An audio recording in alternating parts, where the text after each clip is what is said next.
everybody, Backyard Bullion here, coming to you today with another Ponderous Wednesday video.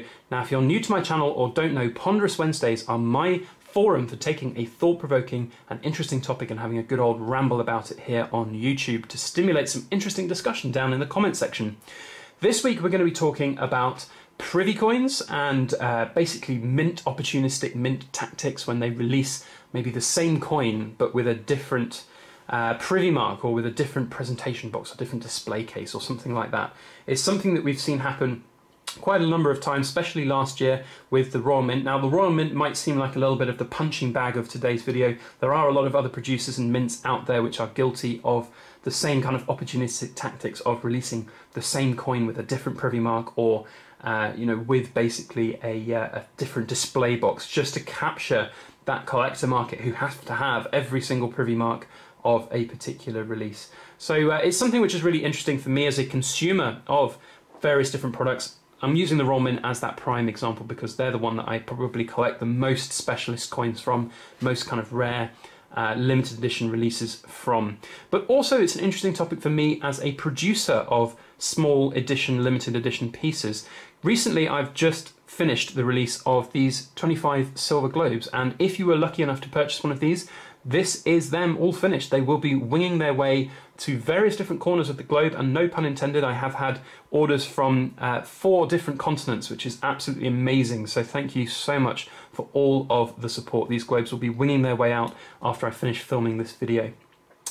But it raises a very interesting point because once I released these, and I released them last Saturday and they sold out within 3 hours, which was absolutely fantastic, and thank you so much for all of the support, by the way.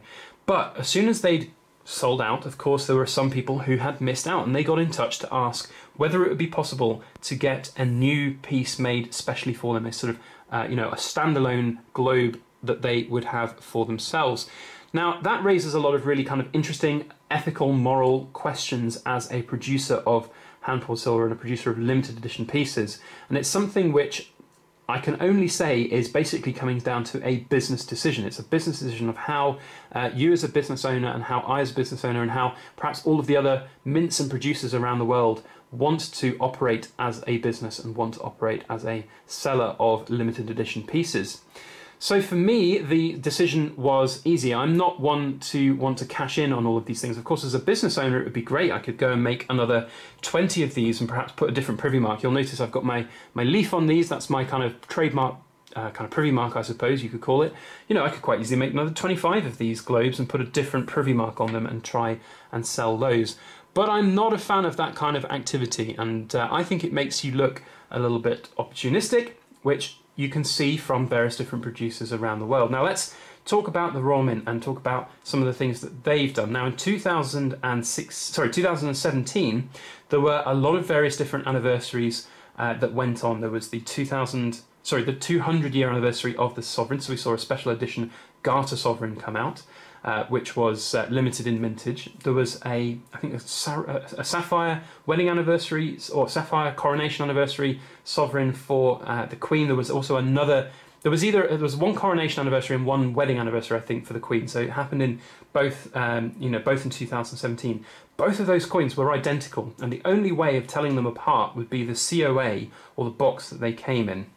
And that is a really, really interesting thing because I remember looking at those coins when I was deciding what to buy for me as a kind of longer term investment as a special edition limited piece. Of course, the 2017 anniversary sovereign, the 200-year anniversary sovereign, stood out because the design was very different. It had the garter design. It looked absolutely amazing.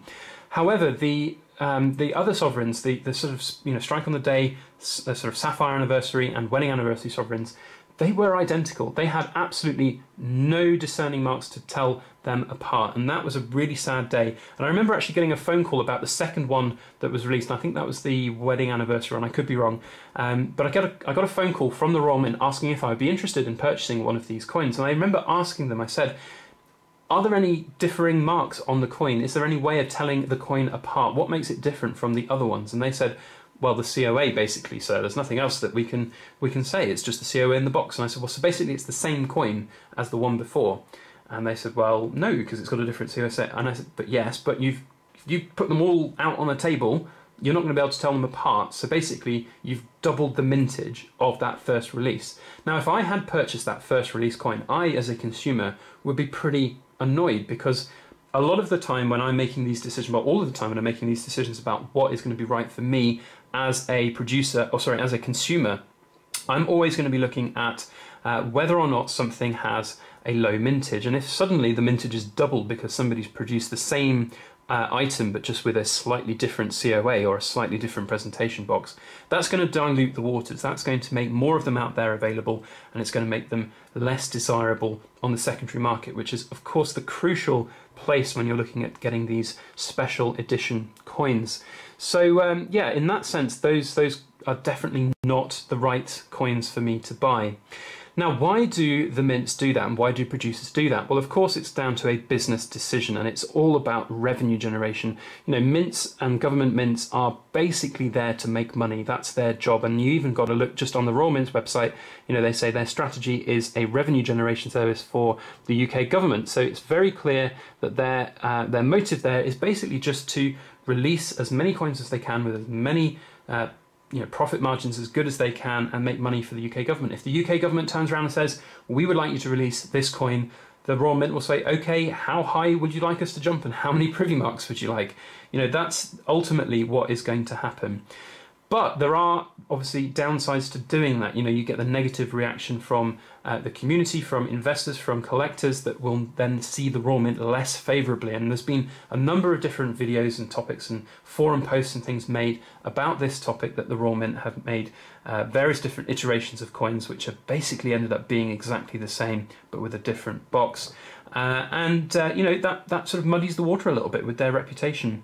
So for me, as a small producer of these limited globes here, I can categorically say right now that I will not be producing any more of these globes for people who might have missed out on that limited edition release right at the start.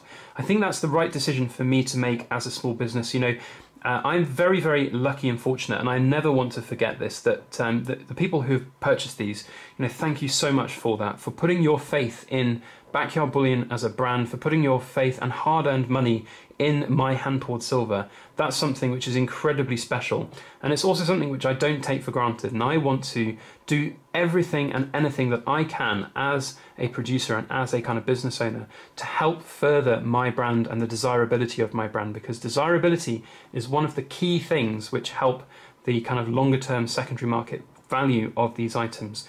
Now, the last thing I want is for people to buy these things I create, these pieces which I create, and you know, lose out down the line. Of course, you know, it's a risk and there's no guarantees of that, but if I can do anything that I can to help that along, then of course I will. And I, as a producer, would much rather come out with something unique and new and different, something that's just, you know, breaking more boundaries, or doing something which is, you know, something no one else has done before.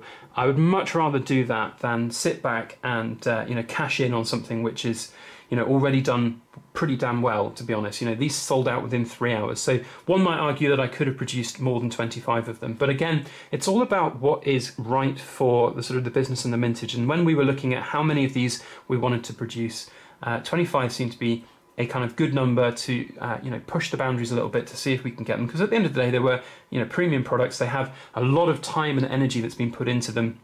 And you can see here I've got a giant blister on my thumb from polishing up all of these pieces yesterday. So, you know, a lot of time, energy goes into these, as well as my dad's time and energy making these display boards. So, you know, they're not cheap things. So anything I can do to help create a bit of an air of, you know, excitement about them, that's really very good, I think, for the brand.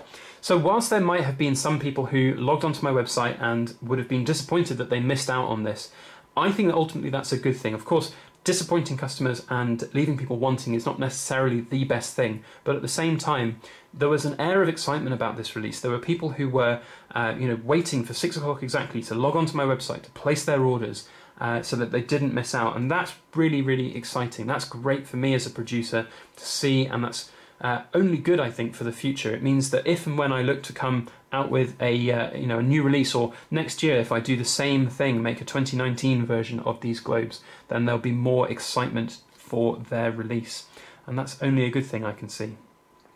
So all in all, are privy marks and kind of releases of the same thing, but in a different box, a good thing. It's going to be down to individual choice. Of course, if you're aiming for a kind of higher premium market like I am with these, I would argue definitely not. And it doesn't seem the right decision, right course of action for my business to take. So that's why I'm not doing it. However, for places like the Royal Mint, yeah, of course, it's going to be the right decision for them because they cater to obviously much larger masses out there. And, you know, they've got a huge, huge customer base. But it can have negative impacts, and that's something that they need to factor in. I mean, a case in point is the Peter Rabbit coin. The 2016 50p Peter Rabbit had an absolutely phenomenal performance, or still has, because it's you know, garnering an absolutely ridiculous price on the second-hand market. I think it was 55 quid at release, and it's now over £500 for that 50p coin, which is absolutely bonkers. But the 2017 Peter Rabbit, which is basically the only only animal of that Beatrix Potter series which has been recreated on different years, has basically flopped. It's lucky to hold its value from mint issue price. So it's, you know, again, Royal Mint cashing in on that sort of opportunistic tactic there. But anyway, that is my thoughts on the situation on those sort of privy marks.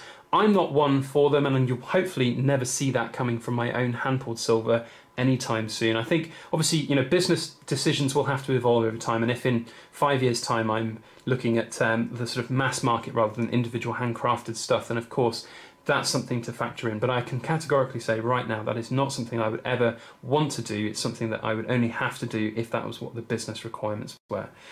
So there we go. If you liked this video, if you like this topic and you would like to share your opinions on it, I would love to hear them. Please comment down in the comment section, and do so respectfully as well. You know, everybody's opinions are going to be different. That's an important thing to remember, so do comment respectfully. If you're going to be nasty or rude, then what's the point? You know, we're all here to have a bit of fun at the end of the day. Don't forget to put a thumbs up on this video if you did like it, and share it around on your social media. That would be very helpful for everything that I do here on my Backyard Bullion channel.